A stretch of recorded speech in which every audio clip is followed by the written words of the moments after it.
Bayerlar o'zi qanaqa qilib daromad qilishadi? Bayerlarni o'z asosiy foydasi tovarni yoki xizmatlarni sotib olish va sotish narxi o'rtasidagi farq. Masalan, sizga klient murojaat qildi, "Men tovar menga zakaz qilib ber" dedi.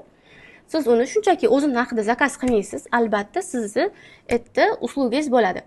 Kimdir qanchadir miqdorda summa qo'yib ishlaydi, kimdir foizga qo'yib ishlaydi. Masalan, kimdir 10% ga ishlasa, $100 tovardan siz $10 foyda oldingiz degani. Shunaqa qilib siz foyda qilsangiz bo'ladi.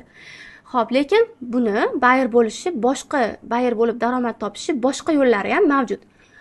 Bunisi sizlarga san'atida tushuntirib beraman.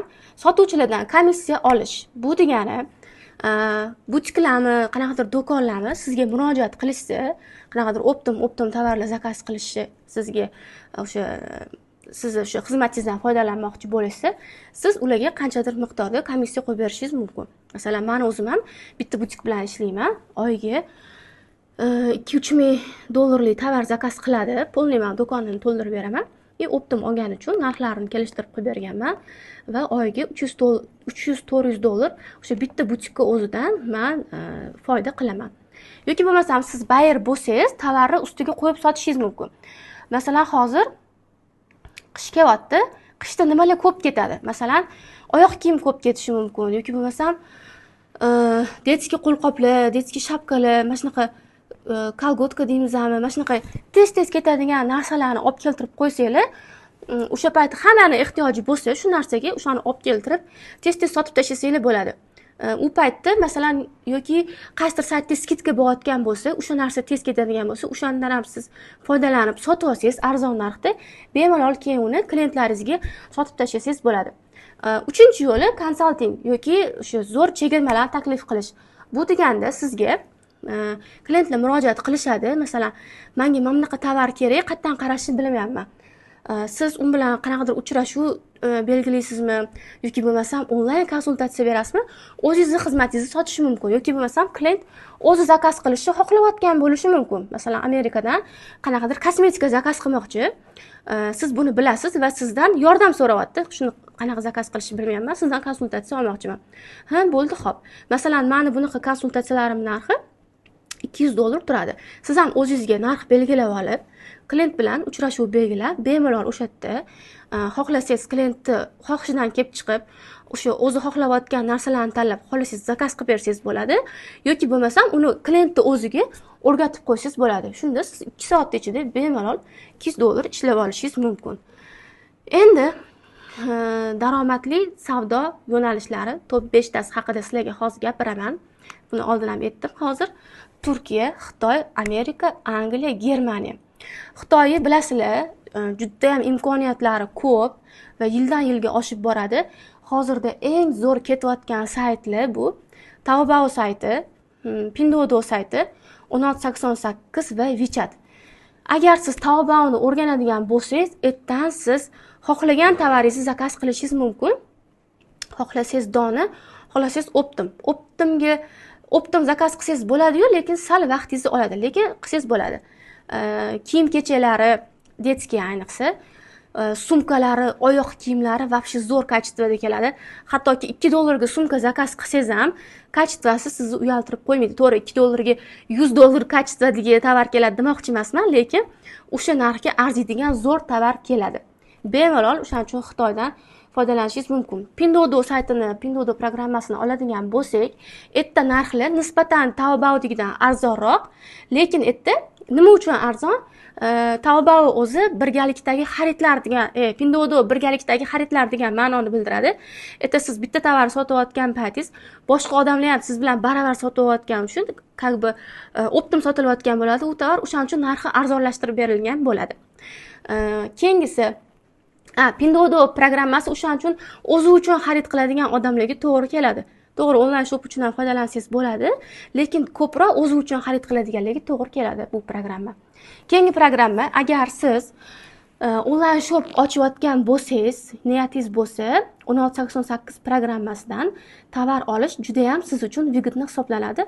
Chunki bu optim programma va optim tovarlarni xarid qilish ham juda ham qulay. Masalan, Taobao'ga kirsangiz, bitta tovarni tanladingiz, razmerini tanladingiz, korzinkaga soldingiz, bo'ldi, chiqib ketadi.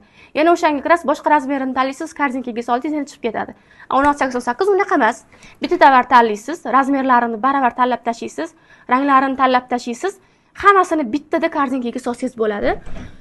Shuning uchun 1688 programmasi juda ham optimchilar uchun juda ham qulay hisoblanadi va narxlari ham albatta optim bo'lgani uchun Taobaodan arzonroq. Bichat programmasiga keladigan bo'lsak, betdagi tovarlarni sizlar arzon deb o'ylamanglar. Betdagi tovarlar lyuks kopiya tovarlar hisoblanadi. Masalan, brendlar bor-ku, ko'pchilikka tanish Chanel, Dior, Burberry brendlari. Shu brendlarni lyuks kopiya nimalari sotiladi. Narxlar etdan arzon bo'lmaydi, 30, 40, 50 dollardan tepasi bo'ladi. Lekin shunga qaramasdan, buni ham o'ziga yarasha klientlari bor va siz lyuks kopiya tovarlarning ustiga yaxshiroq narx qo'yib sotsangiz bo'ladi bemalol. Endi Turkiyaga keladigan bo'lsak, Turkiyada agar siz onlayn savdo bilan shug'ullanmoqchi bo'lsangiz, optimlari sizga juda ham to'g'ri keladi, chunki yerda optim kiyimlari juda ham arzon narxda sotiladi va eksportga chiqadi. Juda ham katta bozor, Lalilikning o'zi va yana boshqa bozorlari ham bor. Men o'zim borganimda bitta bozorini bir kun aylanib tugata olmaganmiz. O'shanda o'shatdan 500 ta magazin do'konlarning silkalarini olib kelganman. Yerda detskiy ham bor, masalan, pastellar ham bor, kattalarning kiyimi, murskoy, jenskiy, hamma narsasi bor va o'sha magazin ochmoqchi bo'lganlarga ham to'g'ri keladi, onlayn savdo qilmoqchi bo'lganlarga ham to'g'ri keladi. Agar siz o'sha seriya to'ldirishga qiynaladigan bo'lsangiz, optim olishga qiynaladigan bo'lsangiz, bemalol Turkiyaning o'zining saytlari bor. Trendyol saytidan yoki bo'lmasam boshqa Zara, H&M, Stradivarius saytlaridan bemalol tovarlarni donaga olib keltirib sotsangiz ham bo'ladi.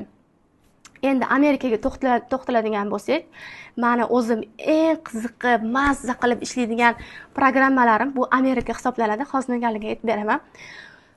Amerikadan tovar zakaz qilish xuddi bir qanaqadir qiziqarli o'yin o'ynashga o'xshaydi. Shunaqa zo'r anaqalari, marketing strategiyalari shunaqa zo'r o'ylangan. Ichiga kirib ketasiz uni, mazza qilasiz. Masalan, vitaminlar bor, iHerb'dan vitaminlar zakaz qilinadi.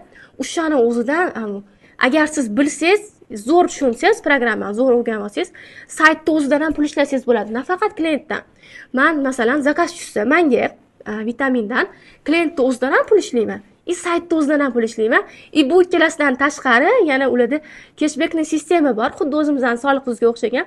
O'sha cashbackdan ham men pul ishlayman. Zo'ri, uchta tomondan pul ishlaysiz. O'sha iHerb'da ishlagan pullaringizga yig'ib yana tekkinga yana vitaminlar zakaz qilib olsangiz bo'ladi. Va shu zo'r uni saytlari. Kosmetika saytlariga yoki boshqa saytlarga ham kirsangiz, hammasini o'zini qanaqadir bonuslari bo'ladi. Qaysidir sayt sizga podarkalar qo'shib yuborishi mumkin. Qaysidir sayt sizga tovar xarid qilganingizga keyingisiga chegirmalar, skidkalar beradi-da, kuponlar ham beradi-da, bir xillarda. Tekinga ham narsa xarid qilishingiz mumkin. O'shaning uchun Amerika juda ham zo'r, imkoniyatlari ham ko'p juda ham. Shuning uchun men Amerikani rosa ham yaxshi ko'raman. Keyingisi Angliya saytlari. Bu yerda nimalari zo'r? Angliyada detskiy kiyimlari juda ham zo'r. Masalan, men ana kuni bozorga tushdim. Bitta turetskiy shalvar, optimdan, shu Turkiyadan optimdan olib kelingan shalvar, detskiy shalvar 140 ming sotilyapti. Voy, dedim. Uyga keldimki, undan ko'ra saytdan zakaz qilaman dedim. Angliyaning saytiga kirdim.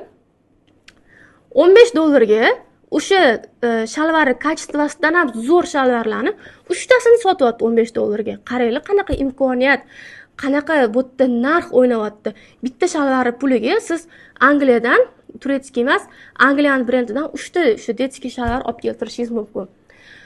O'shaning uchun bu onlayn shopping har bitta oilaga, o'sha har bitta insonga siz qanaqa sohada bo'lishingizdan qat'iy nazar kerak deb o'ylayman. Germaniyani ham o'ziga yarasha brendlari bor, kiyim-kechakda, detskiyda. Lekin hozir Germaniyani o'sha eng ko'p bizda sotilayotgan narsalari bu vitaminlari, keyin ko'pchilik shokoladlar olib keltirib sotadi. Endi buni ham shokoladni ham ob-havoga qarab olib keltirish kerak. Suvda olib keltirsangiz не стоит. Mana shunaqa kuzgi, qishki havolada olib keltirsangiz, zo'r anaqa yaxshi anaqada sifati buzilmasdan keladi. Germaniyaning nimalari zo'r? Oshxona uchun, uy uchun har xil sredstvalari bor. O'shalari o'zimizda zo'r sotiladi.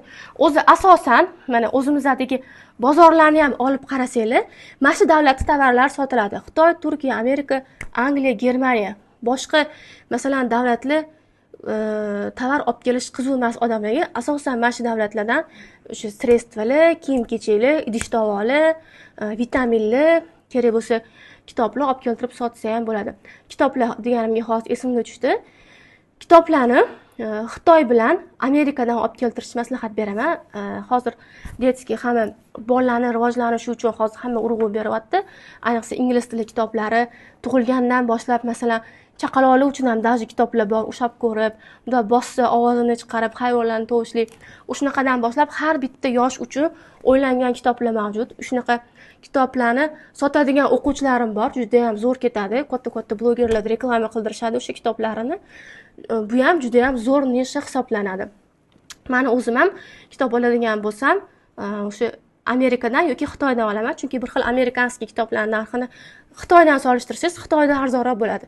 Shuning uchun aytganimdek, bayer bo'lmoqchi bo'lsangiz, har bitta davlatdan zakaz qilishni bilishingiz kerak. Chunki narxlarini solishtirib, qayerda arzon bo'lsa, o'sha yerdan zakaz qilishingiz uchun.